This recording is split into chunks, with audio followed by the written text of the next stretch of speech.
Hai, Assalamualaikum dan selamat sejahtera. Baiklah, kali ini saya akan fokus kepada tajuk jurnal khas, iaitu bagaimana kita nak membuat soalan jurnal khas melalui ayat urus niaga yang diberikan dalam soalan. Jadi, kita terus rujuk buku teks pada muka surat 117. Iaitu latihan minda yang nombor 2. Okey, kita lihat di sini. Nombor 2, rekod urus niaga berikut dalam jurnal khas yang sesuai. Jadi kita kena pilihlah, kita kena asingkan yang mana satu jurnal khas ini. Sama ada jurnal belian, jurnal jualan, pulangan belian ataupun pulangan jualan. Okey, kita lihat. Yang pasti kita kena ingat, jurnal khas ni untuk urus niaga yang secara kredit ataupun secara hutang sahaja. So kalau kita tengok yang hutang ataupun yang kredit barulah kita masukkan.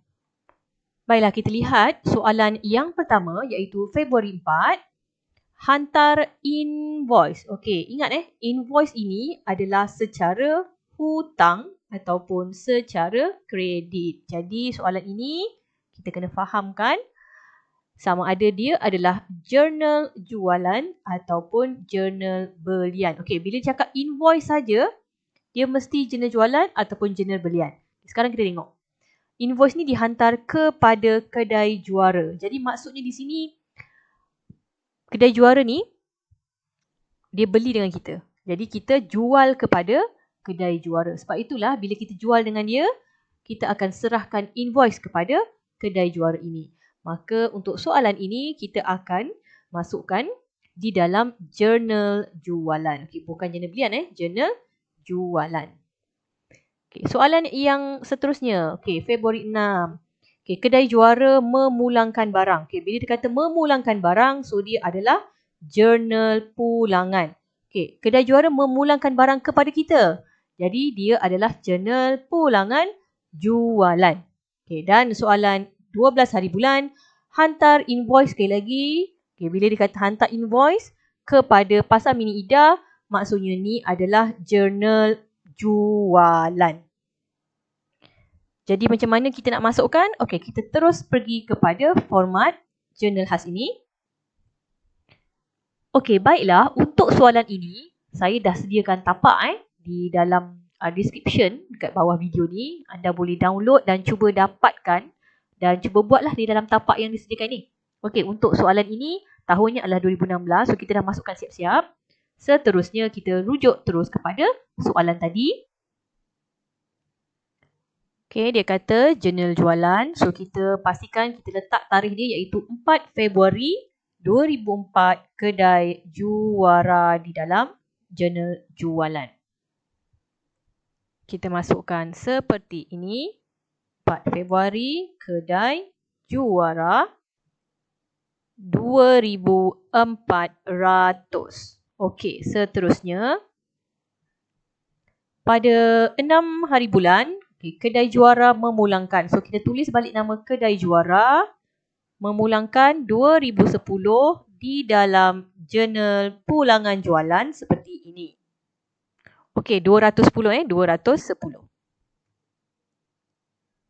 Februari 6, kedai juara 210. Seterusnya kita kembali kepada soalan. Okey, 12 hari bulan. Okey, 1,800 kepada Pasar Mini Ida. Okey, di dalam jurnal jualan. So kita terus masukkan seperti ini. 12 Pasar Mini Ida 1,800. Berbalik semula kepada soalan tadi. Okey, kita tengok kita dah habis dah soalan ni. Maka bila dah habis, kita pun terus tutup kedua-dua jurnal jualan dan jurnal pulangan jualan. Okey, caranya kita tengok Februari ni, kita mesti tulis tarikh yang terakhir sama ada 28 ataupun 29 hari bulan. So kita kira dulu sama ada tahun lompat atau tidak. Okey, kita kira 2016 bahagikan dengan 4. Kalau dia genap angkanya, tak ada titik perpuluhan, maka dia adalah tahun lompat. Kita ambil 29 hari bulan.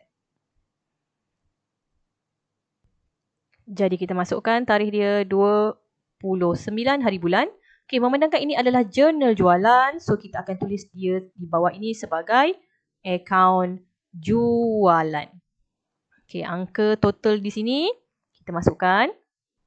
Kita kira 2400 tambah dengan 1800, maka kita akan dapat 4200. So kita masukkan 4200.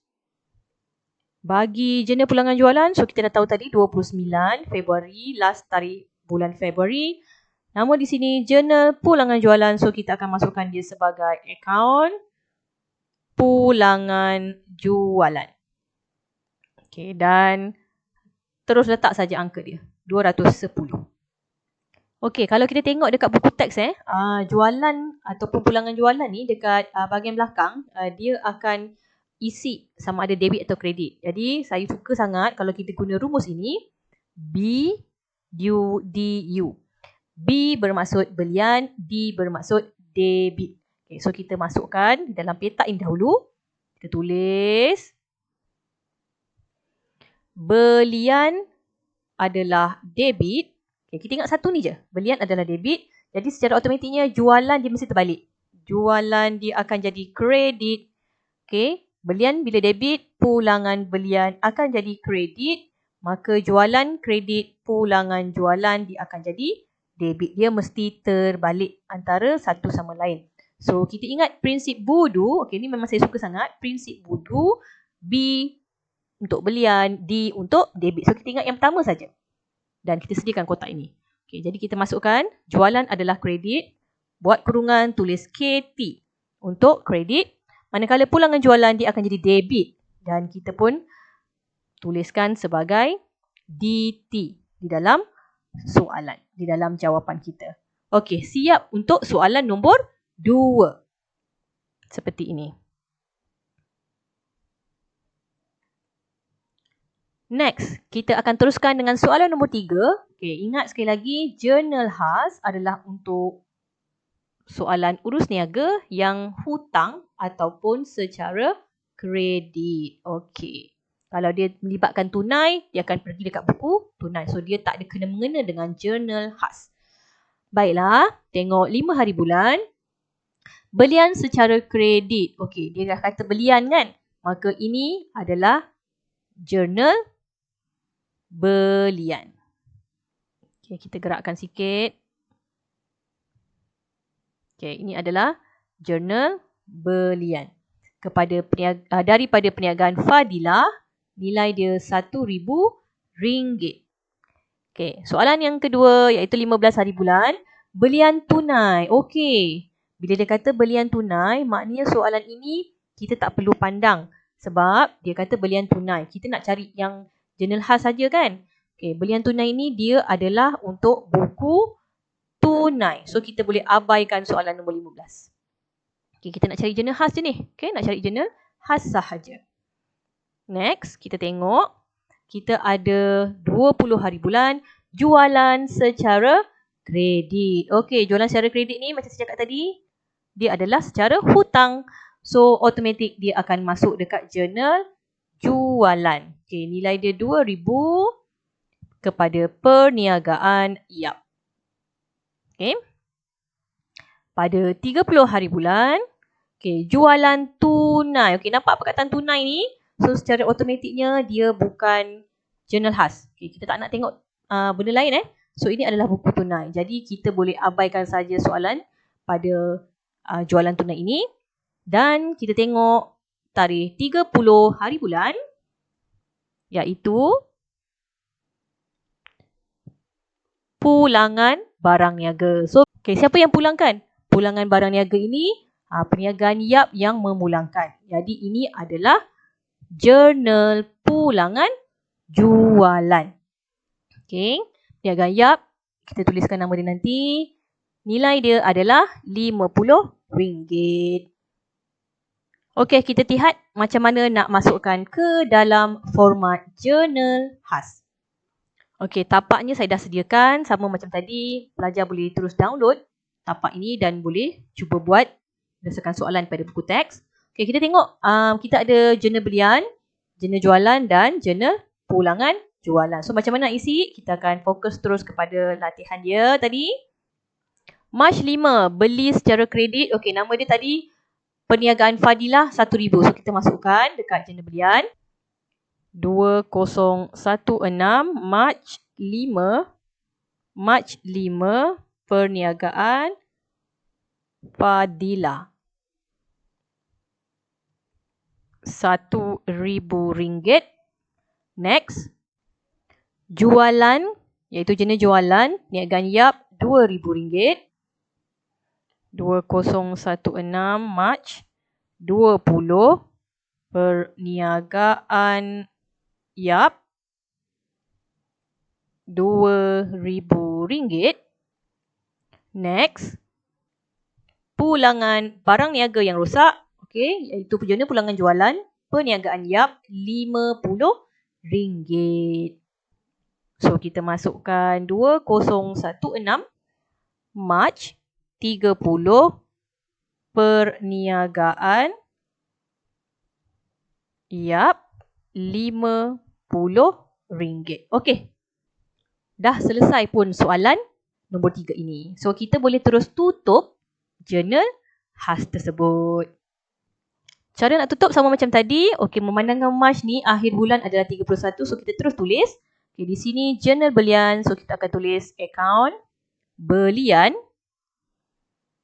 RM1,000. Walaupun dia cuma ada satu baris saja, maklumat tetap kita kena jumlahkan. Next, kita ada jurnal jualan. Maka kita tulis 31 hari bulan. Akaun jualan RM2,000. Next, kita ada jurnal pulangan jualan. So kita masukkan 31 akaun pulangan jualan, iaitu RM50. Okey, berbalik kepada budu tadi, belian debit.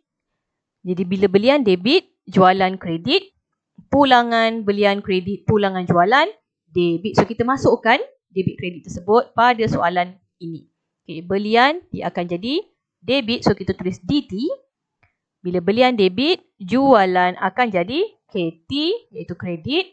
Bila jualan kredit, maka pulangan jualan akan jadi debit. Okey, simple saja soalan membuat jurnal khas melalui urus niaga. Okey, harap pelajar dapat buat dan cubalah download saya punya lembaran kerja ini dan cuba buat di dalam tapak yang disediakan ini. Okey, itu saja dari saya. Bye-bye.